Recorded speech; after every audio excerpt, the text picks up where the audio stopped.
Bismillahirrahmanirrahim. Perkuliahan ini lancar dan diberikan keberkahan ilmu di dalamnya. Baik, sebelum Amin. Mas Haji. Baik, sebelum kita mulai perkuliahan malam ini, kita pertemuan ke-7 ini membahas tinjauan pustaka ya. Saya kira kalau tinjauan pustaka tidak terlalu sulit, sekedar teknis, tidak terlalu perlu banyak berpikir ya dibanding bab 1, bab 3, bahkan bab seperti itu. Kalau tinjauan pustaka ini nanti yang akan kita belajar bersama-sama ini lebih kepada teknis penulisan aja, cara mensitasi seperti itu, cara mengutip, nah seperti itu. Sebelumnya kita review dulu untuk tugas yang minggu lalu. Ada kendala untuk tugas minggu lalu? Ada yang mau ditanyakan? Tidak ada, Pak. Nggak ada. Baik, sebelum ini saya mau ini sedikit memberikan koreksi ya, mungkin masukan buat ini. Yang pertama Mas Muhammad Iqbal Afrila. Ada ya? Ada, Pak. Mas Iqbal, mungkin kalau apa namanya, kita kan rumusan masalah kalau kita nanti di skripsi, mengambil skripsi itu setidaknya harus spesifik ya nanti ya rumusan masalahnya. Kalau di Mas Iqbal ini kan judulnya kurangnya faktor keselamatan jalan tol di Indonesia, itu masih terlalu umum. Jadi nanti ketika ambil skripsi harus sudah spesifik, misalkan jalan tol di ruas mana, atau mungkin apanya yang mau dibahas, misalkan faktor keselamatan. Nah ini misalkan apanya, geometrinya, atau beton itu, atau mungkin aspalnya, seperti itu. Kemudian Kanstin. Kanstinnya boleh. Kemudian untuk rumusan masalah untuk Mas Iqbal juga untuk semuanya, kemarin kita sudah belajar bersama-sama. Kalau untuk rumusan masalah caranya kita membuat semacam pertanyaan, misalkan bagaimana, terus dari mana, misalkan kalau gitu. Jadi kan ada 5 pertanyaan. Nah itu diusahakan rumusan masalah itu dalam bentuk pertanyaan dan nggak panjang kayak gini. Kalau Mas di Iqbal kan terlalu panjang ya. Jadi nanti masukan. Jadi nanti untuk semuanya juga nanti kalau untuk rumusan masalah itu yang singkat, padat, dan jelas. Kemarin sudah kita bahas kalau untuk rumusan masalah itu dalam bentuk pertanyaan, singkat, padat, jelas. Kemudian tujuan penelitiannya tinggal menyambung saja. Kalau rumusan masalah pertanyaan, kalau tujuan adalah pernyataan, jawaban lah, seperti itu. Seperti itu ya Mas Iqbal. Iya, Pak. Tapi saya suka Mas Iqbal pakai bahasanya sendiri, nggak asal kopas. Kemudian di sini ada Mbak Masita Aulia. Ada? Ada, Pak. Itu Gimana?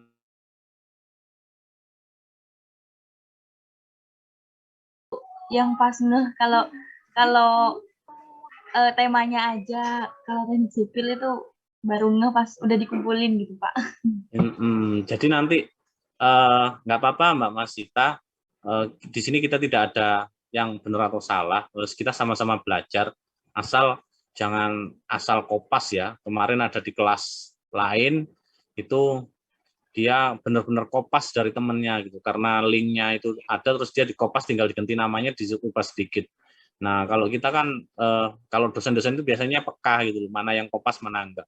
Sebenarnya kalau di kelas 5D sebenarnya saya tahu banyak yang kopas, tapi setidaknya kalian belajar ya, tahu ya, walaupun kopas nggak apa-apa. Memang tujuannya sendiri adalah untuk kita bisa memahami nanti caranya merumuskan masalah itu seperti apa, topiknya apa. Kalau di Mbak Masita ini masih terlalu luas ya, mungkin saya senyum-senyum sendiri ini lihat jawabannya. Rumusan masalahnya apa tujuan adanya teknik sipil. Nah, tujuannya adanya teknik sipil, kalau boleh saya jawab ya, untuk meluluskan teman-teman di sini, teman-teman mahasiswa, nanti pada akhirnya apa arahnya sebagai sarjana teknik sipil ya nanti ya. Seperti itu, kalau bisa langsung bisa saya jawab ya, rumusan masalahnya nggak perlu analisis. Nanti mungkin ke depannya kalau untuk rumusan masalah itu tetap ya tadi harus dalam bentuk pertanyaan, kemudian tujuan penelitiannya adalah pernyataan. Untuk manfaat, untuk semuanya, bisa untuk manfaat akademis, atau mungkin manfaat untuk instansi, atau mungkin manfaat untuk mahasiswa sendiri boleh. Jadi ada kemarin kita bahas manfaat praktis, ya, manfaat praktis dan manfaat ilmiah seperti itu. Baik, saya rasa untuk tugasnya hampir semuanya sudah paham saja. Mungkin ada miss sedikit tadi ya, Mbak Masita, nggak apa-apa. Sekarang kita bahas untuk materi ke-7 yang terakhir sebelum kita UTS. Sudah tahu jadwalnya UTS minggu depan? Hari apa sudah tahu? Belum, Mbak. Belum, Pak. Belum. Belum, Mbak. Insya Allah hari Sabtu ya, nanti bisa dilihat di info KS. Biasanya kalian lihat di pertemuan ke-8 sudah disetting ya, hari jadwalnya hari Sabtu. Nah, nanti tolong disiapkan untuk UTS-nya. Kemudian untuk yang pindahan, Mas Amirul ada? Mbak Evita Abi ada? Ada, Pak. Ada ya. Nanti kalian ketika UTS balik ke kelas asal ya. Oh, baik Pak, siap Pak. Baik, Pak. Jadwalnya sih sama, nanti semua kelas sama 12 jamnya jam 12 harinya sama. Cuma kalian kembali ke kelas awal, jadi nanti penilaian untuk yang Mbak Evita sama Mas Amirul nanti menyesuaikan dengan kelas sebelumnya, kelas awal. Ya, bisa dipahami ya. Sebentar Pak. Berarti ini kan ujiannya kan jamnya kan sama. Jadi ngumpulinnya jawabannya nanti itu berarti sesuai kelas yang sebelum pindah itu Pak. Nanti saya buat ngumpulnya sama bareng, dikasih waktu misalkan tugasnya kan UTS-nya nanti difoto nanti dikirim. Nanti mungkin saya minta tolong Mbak Farah untuk kompilasi, tapi kalau kemarin saya kasih waktu seminggu, 3 hari. Kalau ini cuma waktunya 1 jam. Jadi ketika nggak ngumpul, nanti tetap saya pertimbangkan karena mungkin karena ada jaringan atau mungkin internet, tetap itu saya pertimbangkan. Tapi kan nanti tetap waktunya saya kasih 1 jam untuk pengumpulan ya, Mbak Farah ya, nanti tolong dikompilasi ya. Jadi saya mengumpulkan tetap di kelas ini apa kelas saya sebelumnya Pak?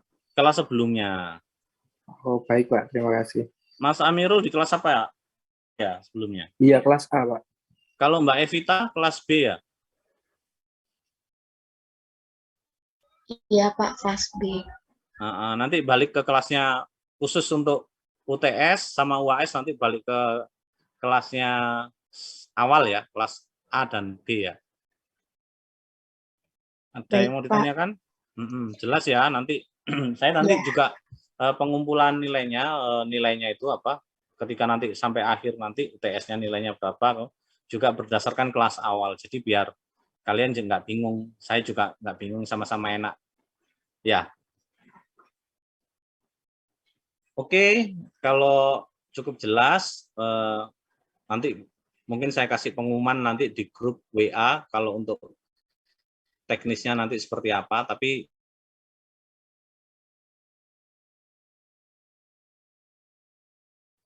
UTS itu jadi bisa disiapkan fisiknya ya, sama mungkin nanti saya mulai. Bismillah. Ini kita hari ini internet saya agak jaringannya agak error ini, tapi jelas ya, kelihatan ya. Kelihatan Pak, jelas. Jelas. Mungkin suaranya nanti kalau putus-putus ya.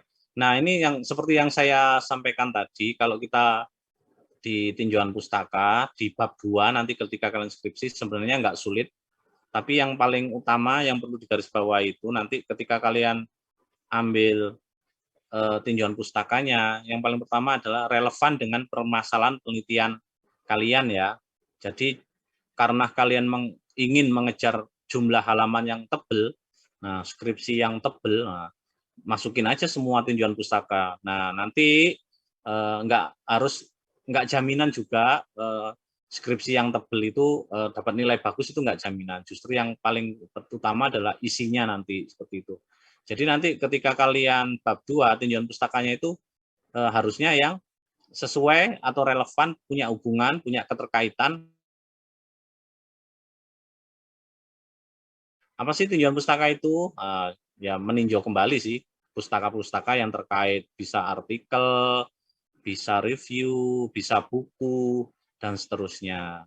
Kalau saya lihat kemarin rumusan masalahnya banyak bidang struktur, ini lebih mudah ketika kalian mengambil tinjauan pustakanya, lebih mudah karena sudah terstandar ya, sudah paten ya kalau teori-teorinya itu, misalkan ASTM-nya berapa, kemudian kalau peraturan Kementerian PU, misalkan kalian ambil jalan tol, di situ kan sudah ada standar-standar yang sudah paten ya. Jadi misalkan mulai tahun dulu sampai sekarang tetap mungkin ada perubahan sedikit-sedikit, revisi sedikit.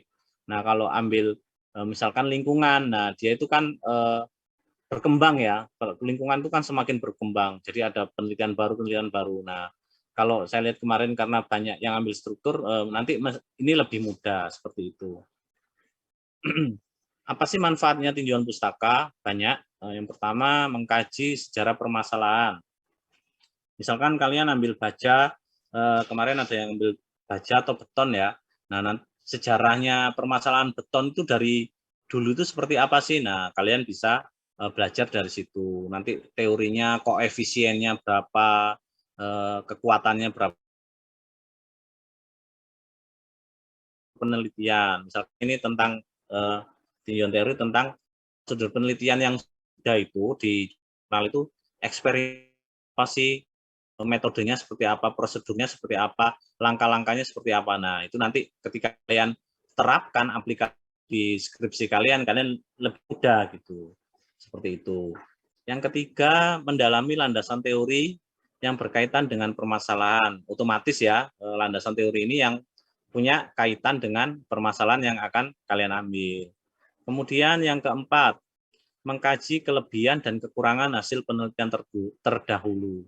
Misalkan saya atau mungkin kakak tingkat kalian pernah meneliti kekuatan material untuk dinding ya, misalkan di pondok.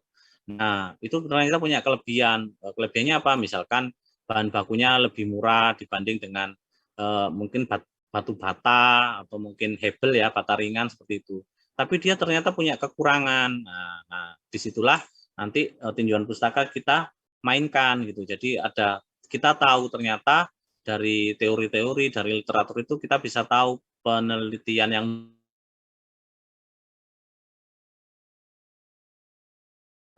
di rumusan masalah itu bisa ada, misalkan ada kecacatan penelitian. Nah, disinilah kita bisa tahu kelebihan dan kekurangan dari tinjauan pustaka. Kemudian yang kelima, menghindari duplikasi penelitian. Karena kalian mencantumkan sumbernya, tinjauan pustaka dari mana, otomatis itu kan terhindar ya dari plagiasi, dari duplikasi penelitian, karena sudah ada sumbernya. Diharapkan juga penelitian kalian nggak sama gitu ya, ada perbedaan walaupun mungkin sedikit variabelnya dirubah, atau mungkin komposisinya dirubah, atau variabelnya dirubah, dan seterusnya. Yang keenam, menunjang perumusan masalah. Jadi sumbernya kemarin kita sempat sampaikan bahwa sumbernya rumusan masalah itu salah satunya juga dari tinjauan pustaka. Ada yang ingin ditanyakan? Cukup jelas ya? Kita lanjut. Kita lanjutkan. Kalau kemarin kita bahas sumbernya rumusan masalah dari mana, ini sumbernya tinjauan pustaka. Yang pertama, abstrak hasil penelitian. Kalau kalian baca jurnal-jurnal atau artikel-artikel ilmiah, biasanya kan pasti ada abstrak. Bahkan kalian nanti ketika menyusun skripsi publikasi, di situ pasti sudah ada abstraknya. Nah, dari abstrak ini kita bisa tahu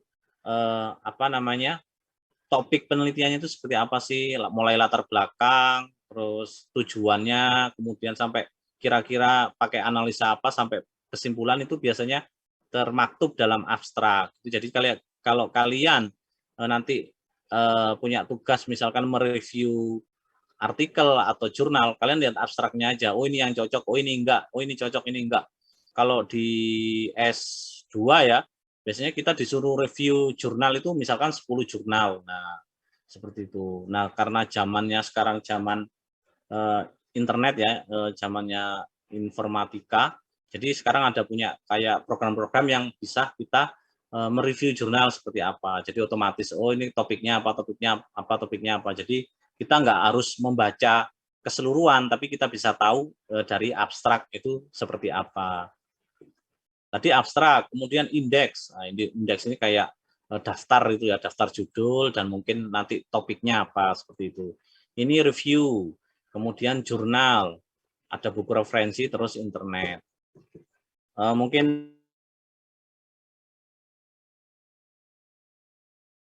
judul-judul buku yang disusun berdasarkan deskripsi utama masing-masing buku, tetapi tidak menyediakan abstraknya. Jadi misalkan judul-judul buku teknik sipil ada indeksnya, kemudian tentang transportasi. Nah, di situ di indeksnya itu disediakan misalkan untuk BOK-nya, misalkan angkutan massalnya dan seterusnya. Tapi dia tidak membahas apa secara detail itu enggak, dia cuma topiknya aja, deskripsinya utama aja, kira-kira apa gitu seperti itu.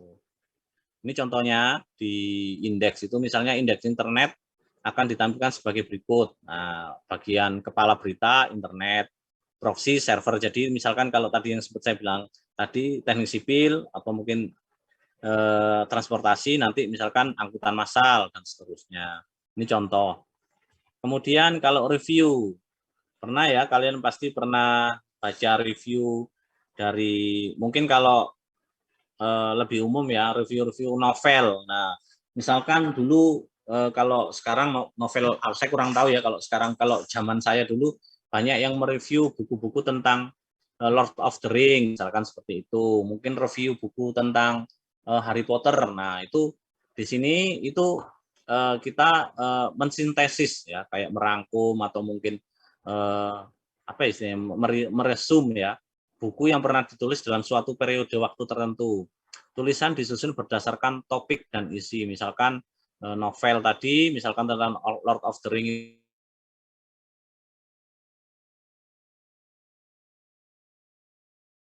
Kata kuncinya kalau review itu biasanya dari sudut pandang penulis.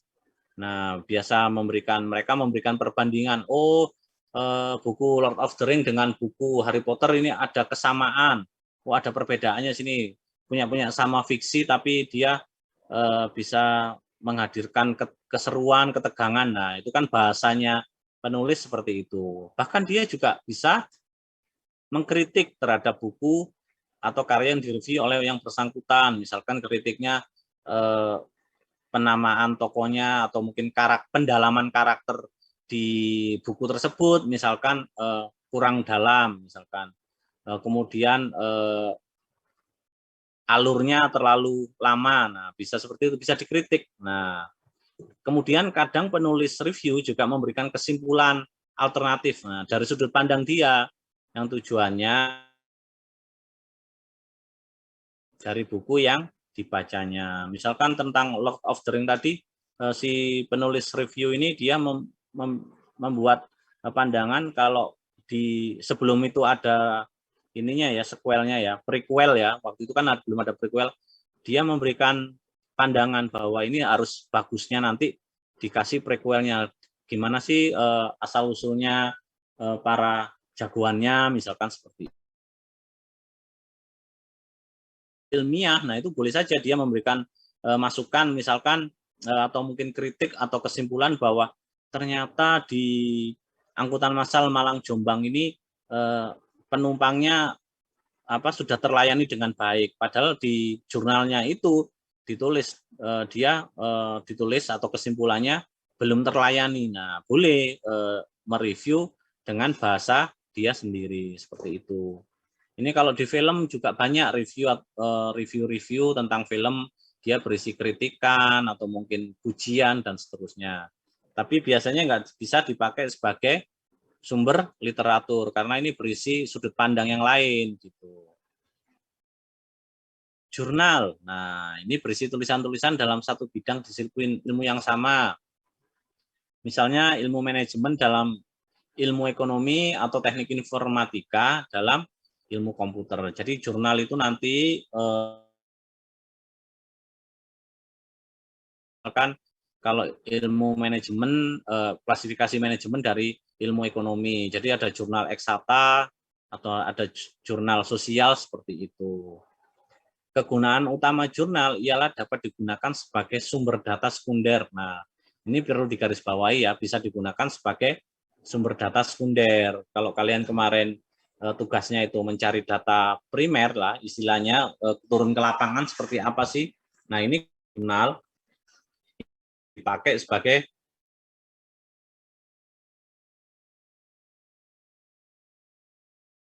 terindeks ya, misalkan terindeks Scopus atau Sinta, merupakan hasil penelitian, bisa dipertanggungjawabkan.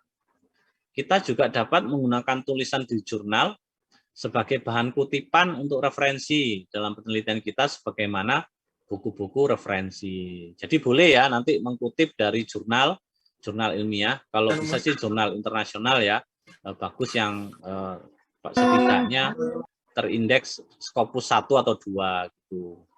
Pasti bisa dipakai untuk sumber referensi. Kemudian buku. Nah, ini kalau buku referensi pasti sudah banyak yang baca buku tulisan umum dalam disiplin ilmu tertentu. Misalkan buku tentang struktur baja, buku tentang transportasi angkutan massal, misalkan buku tentang manajemen konstruksi dan seterusnya. Nah, ini ada sedikit referensi, bukan buku yang bersifat sebagai penuntun dalam menggunakan atau membuat sesuatu. Kenapa seperti itu? Karena referensi yang baik akan berisi tulisan yang mendalam mengenai topik tertentu, misalkan tadi tentang struktur baja ya. Nah, itu biasanya disertai dengan teori-teori penunjangnya, standarnya apa, asalnya. Nah, nanti harapan kita akan dapat mengetahui perkembangan teori dalam ilmu yang dibahas dalam buku tersebut. Misalkan Prof. Murni dari Universitas Brawijaya kan concern di penelitian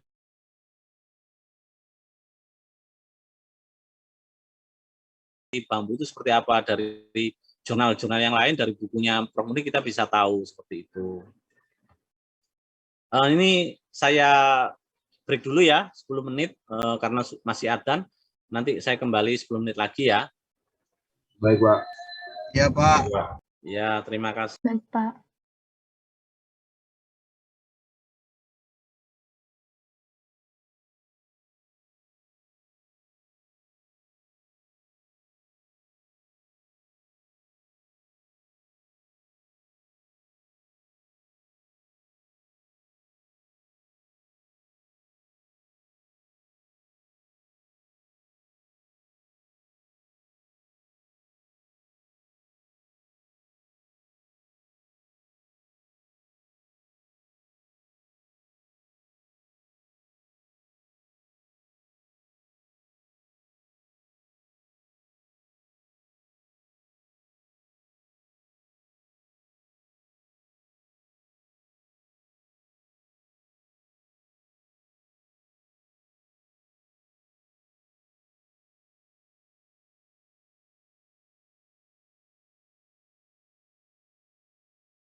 Selanjutkan ya. Ya, Pak. Siapa? Kalau cara pencarian pustaka, yang pertama mungkin mengunjungi perpustakaan. Di sini ada mahasiswa 2020, tahu ya perpustakaan di UMM di mana?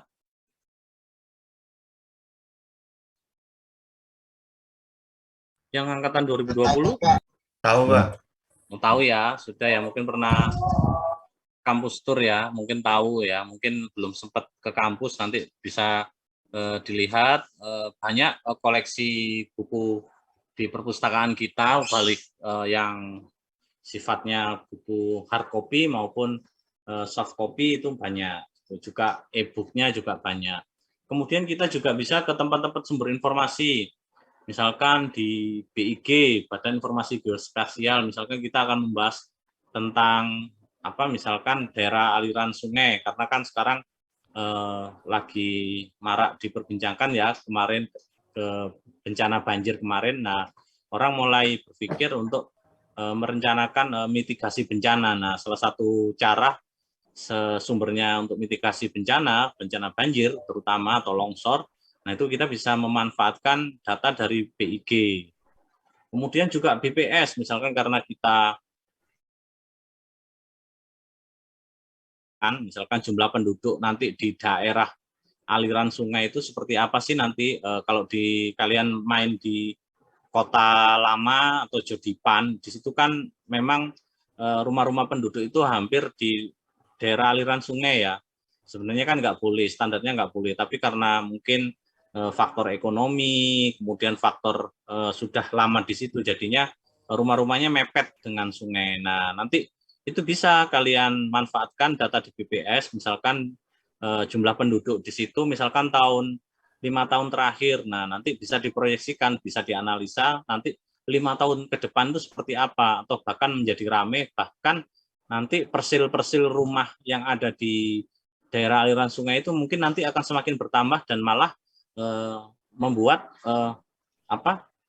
sumber baru untuk jadi bencana karena ketutup kan ya, aliran sungainya ketutup dengan rumah-rumah tersebut. Itu contohnya. Kalau misalkan kalian juga curah hujan tentang banjir, bisa data curah hujan, misalkan nanti bisa main ke BMKG. Kalau di Malang ini BMKG-nya di Karangploso. Kemudian online, nah online pasti ya gampang dari internet, misalkan bisa dari DOAJ, Elsevier, Science Direct, dan seterusnya. Nanti ini sumber-sumber yang punya relevan, punya keterkaitan, bisa kalian manfaatkan sumber-sumber jurnal tersebut. Kita lanjutkan. Kalau ini cara merujuknya, ini sebenarnya teknis saja ya, mudah. Perujukan dilakukan dengan menggunakan nama akhir dan tahun. Misalkan kita misalkan Mas siapa ini? Ade Septian. Nah, Mas Ade Septian misalkan pernah mengarang buku, nah tahun 2019. Nah, nanti yang disebut siapa? Namanya siapa? Namanya Mas Ade. Iya, nama belakangnya ya Septian, misalkan tahun 2019 seperti itu. Misalkan Mbak Freya Fatima Damayanti. Nah, nanti disebutkan siapanya? Damayanti, Pak. Iya, Damayantinya tahunnya berapa? Karena itu mengikuti standar dari luar negeri ya. Nama kalau di luar negeri kan nama belakang ya yang jadi patokan biasanya. Biasanya di paspor biasanya juga seperti itu. Nah, ini juga kalau di tinjauan pustaka nanti pakai nama belakang. Kemudian Mbak Freya tadi ternyata menulis buku. Nah, pengarangnya 2 ini. Nah, perujukan dilakukan dengan cara menyebut nama akhir kedua pengarang tersebut. Kalau masih 2 kan masih nggak terlalu panjang ya. Jadi misalkan tadi Damayanti dan Septian seperti itu. Tapi jika ada 3 pengarang atau lebih, biar nggak kepanjangan, cukup diikuti nama Septian tadi, berarti Septian dan kawan-kawan. Atau kalau dalam bahasa Inggris, Septian et al. Seperti itu. Jelas ya? Mudah kok. Kemudian Jelas, ini Pak. kalau mengutip kutipan, nah kadangkala kita itu tidak memakai bahasa kita sendiri karena dikhawatirkan akan ada pergeseran makna. Nah, salah satu caranya kita mengutip persis kalimat yang dari sumber itu. Nah, penulis yang tulisannya diacu dalam uraian ini nanti hanya disebutkan nama akhirnya saja. Dan kalau lebih dari 2 orang hanya nama akhir. Nanti atau kayak tadi ya, misalkan menurut Calvin 1978 bla bla bla. Kemudian ini tentang Pirolis ampas tebu. Nah, ini langsung di tengahnya Ormer dan Venstrong tahun 43 menghasilkan bla bla bla seperti itu. Misalkan ini mesel tadi, bensin dapat dibuat dari metanol, mesel dan kawan-kawan 1976 bla bla bla. Padahal yang membuat tulisan itu 4 orang, tapi cukup yang penulis pertama yang disebutkan seperti itu. Nah, ini kalau kutipan langsung, nah ini yang saya bilang tadi kalau dikhawatirkan ada pergeseran makna. Kalau tadi kan kita pakai bahasa kita sendiri ya, kayak tadi kan menurut Calvin biaya untuk operasional angkutan massal berapa itu bahasa kita sendiri. Nah, kalau dikhawatirkan kita nanti ada pergeseran makna, takutnya kita salah. Nah, karena ini sudah paten. Nah, misalkan ini Subronto tahun 90, ini 123 itu merujuk halaman ya. Menyimpulkan ada hubungan yang erat antara bla bla bla bla gitu. Jadi dia kutipannya asli ya. Tidak ditambah, tidak dikurangi. Jadi langsung dari sumbernya. Nama pengarang disebut bersama tahun penerbitan dan nomor halaman. Lebih lengkap ya. Kalau tadi cuma nama dan tahun, ini kalau kutipan, nah itu di halaman berapa, seperti itu. Kemudian kalau ini contohnya lagi, kesimpulan dari penelitian ini adalah ada hubungan bla bla bla. Nah itu kalau ditaruh di belakang, ini kalau tadi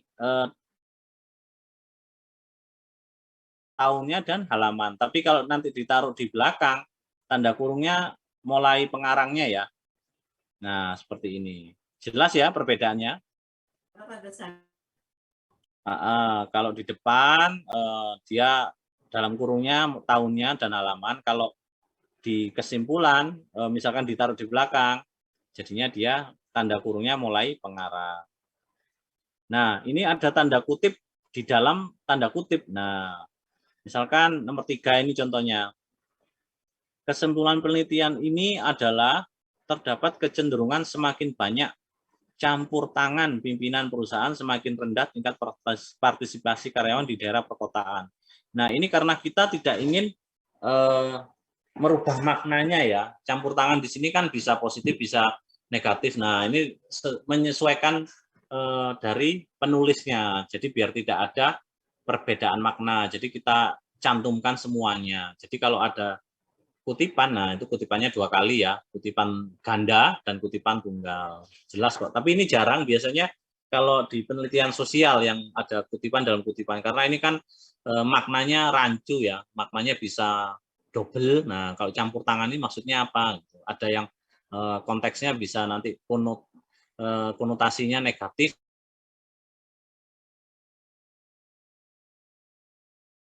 Kita lanjutkan. Nah ini kalau kutipan, sebentar. Ini kutipan ini ya, kurang dari 40 kata ya. Kalau ini kutipan 40 kata atau lebih. Nah, kalau kutipan 40 kata atau lebih ditulis tanpa tanda kutip secara terpisah dari teks yang mendahului, dimulai dari ketukan ke-6, spasi ya. Berarti kayak gitu, garis tepi sebelah kiri dan diketik dengan spasi tunggal. Ini contohnya Smith tahun 90 halaman 276 menarik kesimpulan sebagai berikut.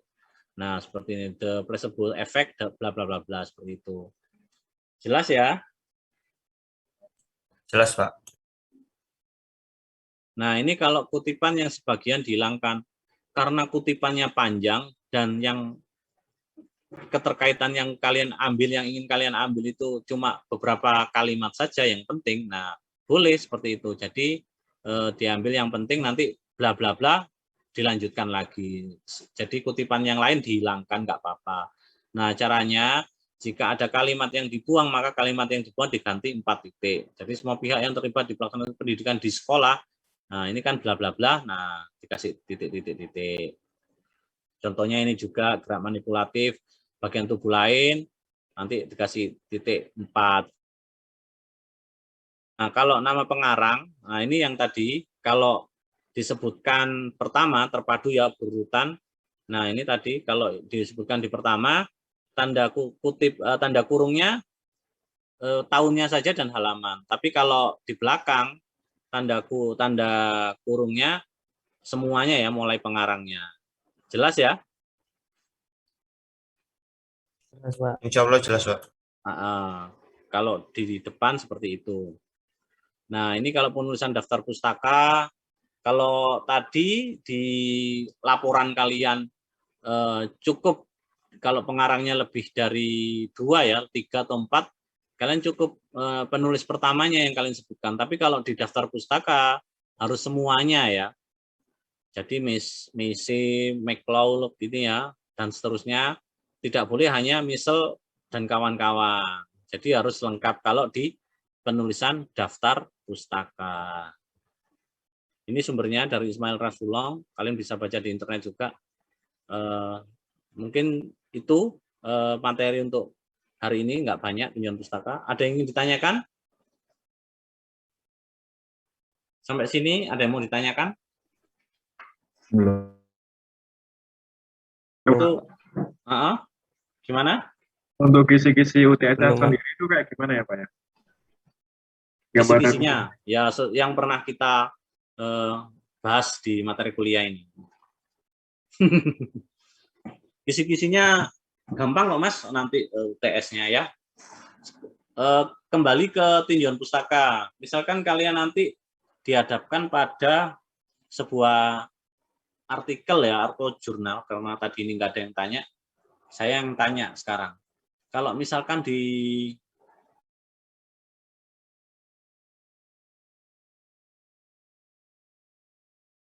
dia menulis jurnal, nah kemudian di dalam jurnalnya Mas Adi Septian itu dia merujuk sumber-sumber, misalkan tadi Mbak Freya, nah boleh nggak kita menuliskan sumbernya itu Adi Septian dan Freya tadi, misalkan Freya dan Marianti, boleh nggak seperti itu? Paham nggak? Jadi karena kalian biar nggak capek-capek cari teori yang banyak, jadi kalian cukup satu dari jurnal itu, misalkan dari jurnalnya Mas Ade itu dia sudah di dalamnya itu sudah menjelaskan teori-teorinya, kemudian langkah-langkahnya. Nah, itu boleh nggak kalian dari teori-teori yang disebutkan di jurnalnya Mas Ade itu kalian pakai sebagai tinjauan teori? Boleh ya, Pak? Nggak.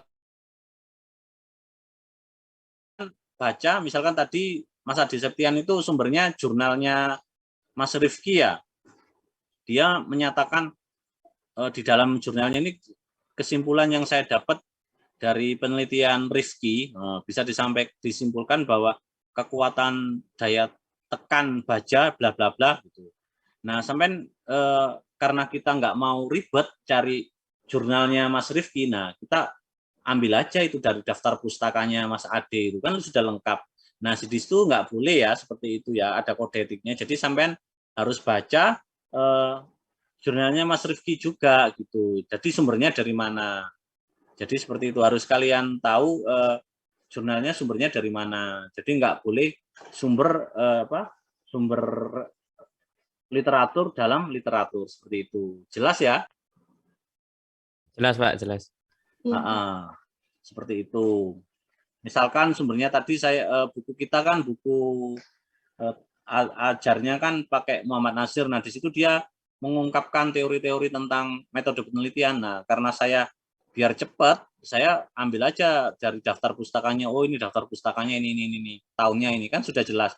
Tapi nggak boleh, setidaknya kita harus membaca atau mungkin hasilnya. Kenapa seperti itu? Nanti ketika kalian dikejar misalkan oleh dosen penguji, sumbernya dari ini Pak, kamu mencantumkan sumber ini, apakah kamu pernah baca? Padahal nanti jadi blunder seperti itu. Jadi kalian ketika menyantumkan sumber benar-benar sumber yang memang sudah kalian kaji atau sudah kalian baca seperti itu ya. Jangan sumber yang asal nulis yang nanti ketika itu bisa dipertanyakan oleh pembimbing atau mungkin penguji. Cukup jelas ya? Jelas, Pak. Jelas, Pak. Karena ini absen sudah buka, saya buka, cuma saya mau absen ya, manual, karena kadang itu ada yang nggak ada tapi ikut absen. Saya panggil ya, Mbak Hana.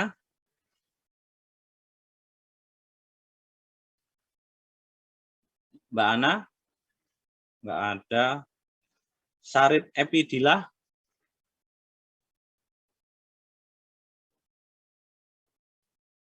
Nggak ada.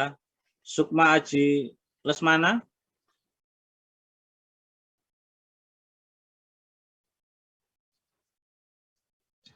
Kok nggak ada semua? Masih menyambungkan, Pak, katanya, Pak. Ini Ebi juga ada, Pak. Siapa? Ada, Pak. Saya ulang ya. Yang ada. Oh, Mbak Mas Sukma. Oke. Iya, Pak. Kemarin nggak ngumpulin tugas. Aditya Fatur.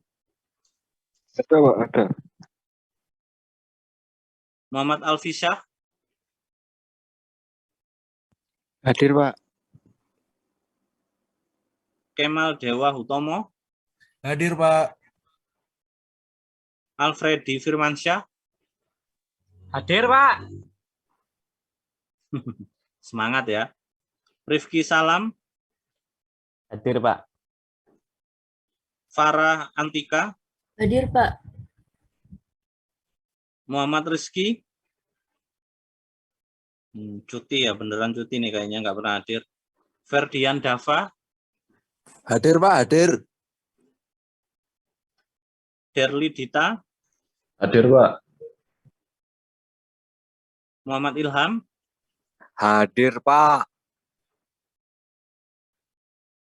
Rory Alhamda. Hadir, Pak.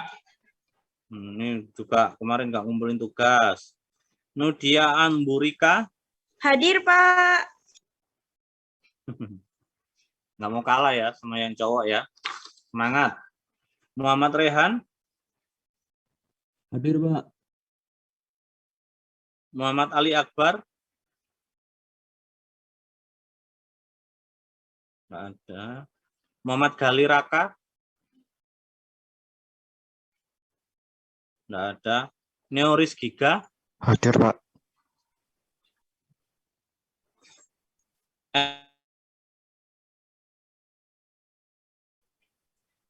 Nager Alfa.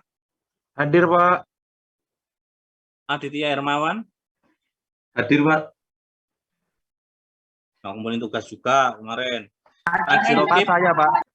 Hah? Kenapa? Hadir, Pak. Haji Rukib. Oh iya, nanti saya panggil lagi. Aditya Hermawan ada ya tadi? Ada, Pak. Muhammad Iqbal ada Hadir, tadi Pak. ya.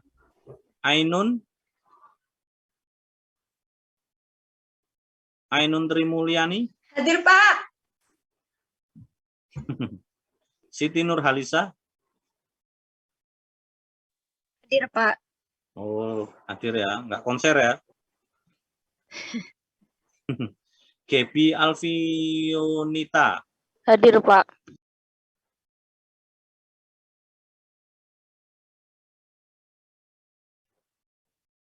Juwita. Juwita Putri. Ruhul Aini. Hadir, Pak.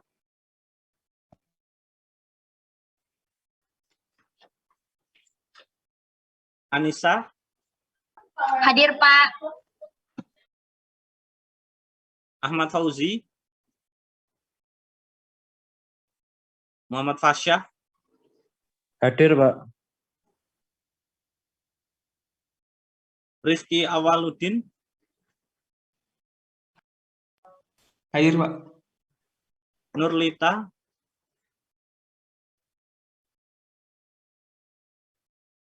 lewat. Cut Taki, Fa, Hadir, Iva, Pak. tugasmu belum selesai loh. Fa, Tugas yang mana, Pak? tugasnya dari Bu Amalia. Oh iya, Pak. Oke. Evi Rahmatul Jana, Hadir, Pak. Mbak Evi, tugasnya bagus. Nanti kalau misalkan itu idenya Mbak, rumusan masalahnya bagus, manfaat penelitian bagus. Kalau itu idenya sendiri, tapi masih angkatan 2020 ya, nanti bisa diajukan nanti sebagai judul skripsinya ya. Misalkan kalau semester 5 sih bisa nanti untuk semester 6 diajukan ke pembimbing ambil itu bagus materinya. Oke. Iya, Pak. Muhammad Raka Fadila, Hadir, Pak. Yaskur Iqbal, Hadir, Pak. Mas Yaskur juga bagus tugasnya itu kalau bisa dijadikan apa namanya skripsi bagus, cara pemilihan rumusan masalahnya, kemudian manfaatnya, judulnya juga up to date seperti itu ya.